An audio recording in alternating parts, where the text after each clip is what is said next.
Hello friends, welcome back to my new blog. চলে এসেছি আজকের ভিডিও নিয়ে।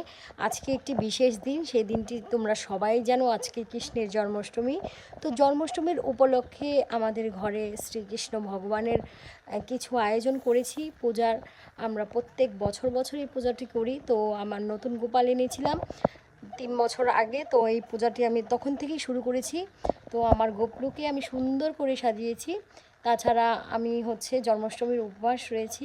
পুজোর আয়োজন সব কিছুই হয়ে গেছে, নিজে হাতে সব কিছু করছি। তো আমার হাজব্যান্ড সে পুজো করবে।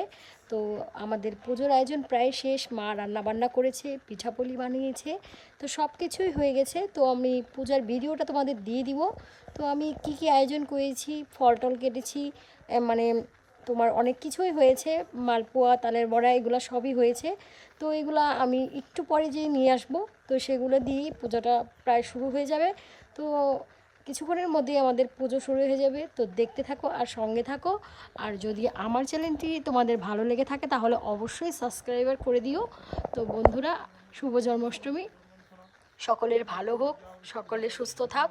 শ্রীকৃষ্ণ ভগবান সবাইকে রক্ষা করুক, সবাইকে বিপদ আপদ থেকে রক্ষা করুক, এটাই চাই। বিশ্ব ব্রহ্মাণ্ডে সবাই ভালো থাকুক, সুস্থ থাকুক। হরে কৃষ্ণ, রাধে রাধে, জয় শ্রী গোপাল, শুভ জন্মাষ্টমী। আমার গোপলুকে খুব সুন্দর লাগছে। তো দেখা হচ্ছে পরের ভিডিও নিয়ে। তো বন্ধুরা, দেখতে থাকো আর সঙ্গে থাকো। হরে কৃষ্ণ।